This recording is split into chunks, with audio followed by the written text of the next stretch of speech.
The last lesson.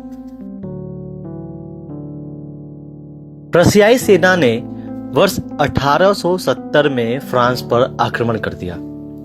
सभी Germany वासियों ने प्रशियाई सेना का साथ दिया और फ्रांस की पराजय हुई। एल्सिस तथा लॉरेंस नामक फ्रांस के दो क्षेत्र प्रशिया के अधिकार में आ गए। नए प्रशियाई शासकों ने इन दिनों क्षेत्र के स्कूलों में फ्रांसीसी भाषा पढ़ाए जाना निषेध कर दिया। इन क्षेत्रों में फ्रांसीसी भाषा पढ़ाए जाने वाले अध्यापकों को छोड़ जाने के लिए कहा गया था। इस कहानी में ऐसे ही एक फ्रांसीसी अध्यापक के अपने स्कूल के अंतिम दिन का वर्णन किया गया है। यद्यपि वो जानता था कि उसका ट्रांसफर हो चुका है और वो अपने पुराने स्कूल में और अधिक नहीं रह पाएगा, फिर भी वे अपने विद्यार्थियों को अपना लास्ट लेसन उतनी ही लगन और ईमानदारी के साथ पढ़ाता है जैसे कि वो पहले पढ़ाया करता था।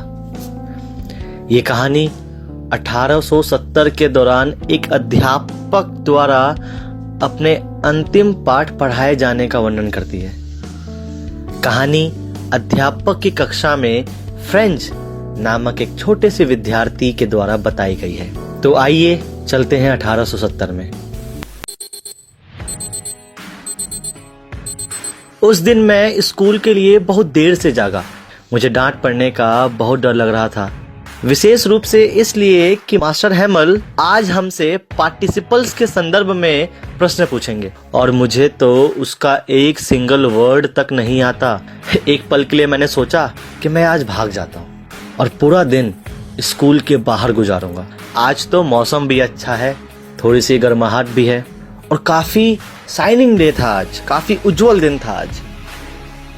जंगल के पीछे की ओर पक्षियों के चहचहाने की आवाजें आ रही थी और वहीं पीछे खुले मैदान में प्रशियाई सैनिकों की ड्रिल की आवाज आ रही थी।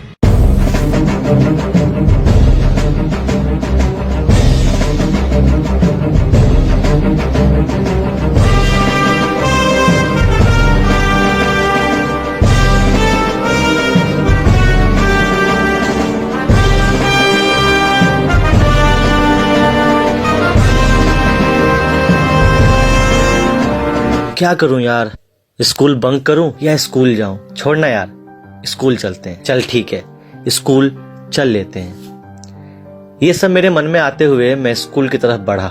आगे रास्ते में टाउन हॉल की तरफ मुझे काफी भीड़ नजर आई, काफी भीड़।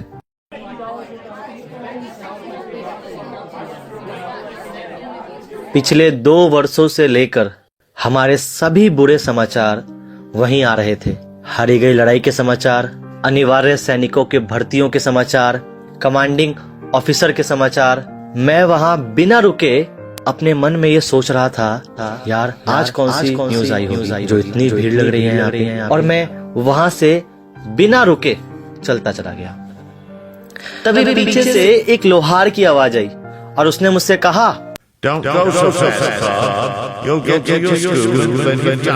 मुझे लगा वो मेरा मजाक उड़ा रहा है, पर कोई नहीं।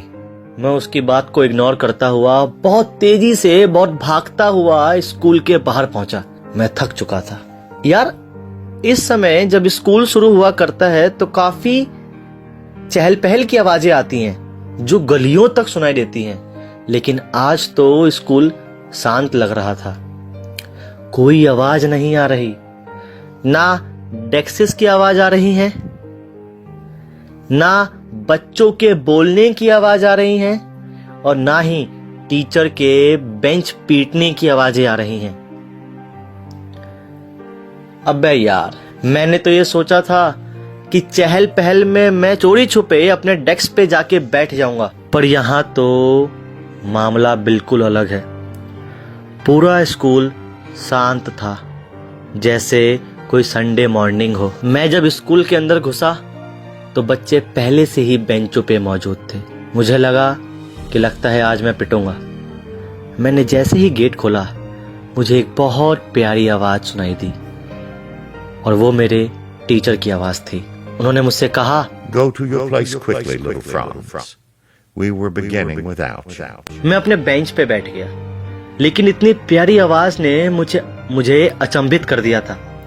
आज टीचर ने बहुत अच्छे कपड़े पहन रखे थे, ग्रीन जैकेट, शर्ट और एक बहुत प्यारी सी कैप। ये कपड़े तो सिर्फ वो तभी पहनते हैं जब कोई प्राइज डिस्ट्रीब्यूशन डे होता है या कोई इंस्पेक्शन वाला डे होता है, लेकिन आज तो दोनों में से कुछ भी नहीं था। और ये क्या, क्लासरूम के पीछे बैक बेंचेस हमेशा खाली रहा करते थे, लेकिन आज तो वहां गांव के एल्डर लोग आके बैठे हुए हैं। ये सब कुछ इतना अजीब क्यों हो रहा है? बच्चे बिल्कुल शांत हैं, टीचर ने इतने अच्छे कपड़े पहन रखे हैं, और गांव के लोग क्लासरूम में क्या कर रहे हैं भाई? मैं ये सब सोच ही रहा था, तभी टीचर की एक बहुत प्यारी आवाज आती है और वो कहते हैं कि My children, this is the last lesson I shall give you. The order has come from Berlin to teach only German in the schools of Alsace-Lorraine. The new master comes tomorrow. This is your last French lesson. I want you to be very attentive. क्या last lesson मतलब? अरे यार, मैंने तो आज तक अपनी French language का एक वर्ड तक नहीं सीखा। मुझे तो कुछ लिखना भी नहीं आता, और आज मेरी आखिरी क्लास है। नहीं यार, मुझे कितना दुख हो रहा था मैं बता नहीं सकता। मैं हमेशा क्लासरूम में कहीं और ही ख्यालों में खोया करता था, या फिर क्लास को बंक कर दिया करता था। मुझे क्या मालूम था कि एक ऐसा वक्त आएगा कि मैं अपनी फ्रेंच लैंग्वेज की आखिरी क्लास दे रहा हूँगा। ये किताबें जो पहले एक दुश्मन की तरह लगती थी, आज मुझे मेरे पुराने दोस्त लग रहे हैं, जिन्हें मैं कभी खोना नहीं चाहता। और मेरे टीचर जो पहले मुझे एक क्रेजी नेचर के लगते थे, हमेशा अकड़ू स्वभाव के लगते थे, आज वही इंसान मुझे बहुत प्यारा लग रहा है। मैं अपने टीचर को जिंदगी में आखिरी बार देख रहा हूं, और मुझे मालूम है आज के बाद मैं कभी इनको देख नहीं पाऊंगा। ये दर्द मुझे अंदर ही अंदर खा रहा था। अच्छा, अब मैं समझ गया कि बुलेटिन बोर्ड पे इतनी भीड़ क्यों लग रही थी। टीचर ने इतने अच्छे कपड़े क्यों पहन रखे हैं, और ये क्लासरूम के पीछे बेंचेस पे गांव के लोग क्यों आके बैठे हैं। शायद इसलिए कि आज आखिरी क्लास है। गांव के लोग इसलिए आए हुए हैं कि वो टीचर को 40 साल की सर्विस के लिए थैंक यू बोलना चाहते हैं, या शायद इसलिए कि वो आज तक फ्रेंच लैंग्वेज नहीं पढ़ पाए, तो आज आखिरी दिन फ्रेंच लैंग्वेज पढ़ना चाहते हैं। मैं ये सब सोच ही रहा था, तभी मुझे मेरा नाम सुनाई दिया। ओह शिट, अब लगता है पार्टिसिपल्स पढ़ने की बारी मेरी थी। मुझे पार्टिसिपल्स को चीख चीख कर पढ़ना था, लेकिन क्या मैं एक लाइन भी सुना पाने के काबिल था? फिर भी मैं बोला, और पहले ही शब्द में अटक गया। मुझे लगा कि शायद अब मैं पिटने वाला हूं, लेकिन टीचर ने बड़े ही प्यारे शब्दों में मुझसे कहा, I won't scold you, little Franz. You must feel bad enough. See how it is? Every day we have said to ourselves, Bah, I've plenty of time. I'll learn it tomorrow. And now you see where we've come out. Ah, that's the great trouble with Alsace. She puts off learning till tomorrow. Now those fellows out there will have the right to say to you, how is it? You pretend to be Frenchmen, and you can neither speak nor write your own language? But you are not the worst, poor little Franz. We've all a great deal to reproach ourselves with. Your parents were not anxious enough to have you learn. They preferred to put you to work on a farm or at the mills so as to have a little money. And I've been to blame also. Have I not often sent you to water my flowers instead of learning your lessons? And when I wanted to go fishing, did I not just give you a holiday? फिर teacher ने अपने French language के ऊपर इतनी प्यारी बात कही, saying that it was the most beautiful language in the world, the clearest, the most logical, that we must guard it among us and never forget it. Because when a people are enslaved, as long as they hold fast to their language, it is as if they had the key to their prison.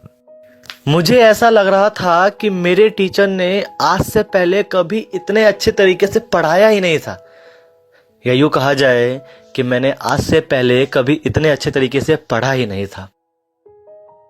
Participles की class खत्म होने के बाद teacher ने हमें कुछ कॉपियां दी।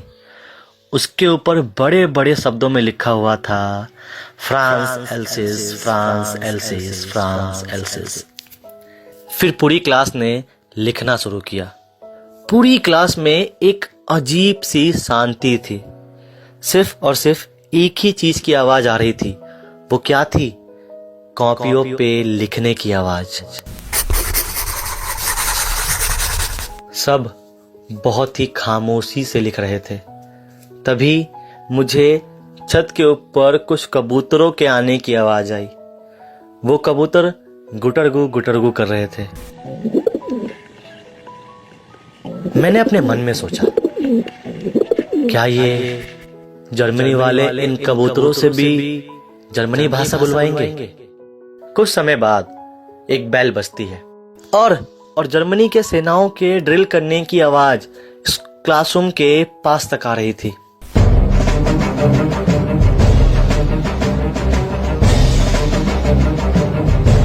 Master हैमल पीछे मुड़े और उन्होंने चौक उठाया और बड़े ही ताकत के साथ ब्लैक बोर्ड पे बड़े बड़े अक्षरों में लिखा, Viva la France! फ्रांस हमेशा आजाद रहे। और उन्होंने अपना सर ब्लैक बोर्ड की तरफ रखा और बिना मुड़े ये इशारों में कहा कि क्लास खत्म हो गई है और आप सभी लोग जा सकते हो।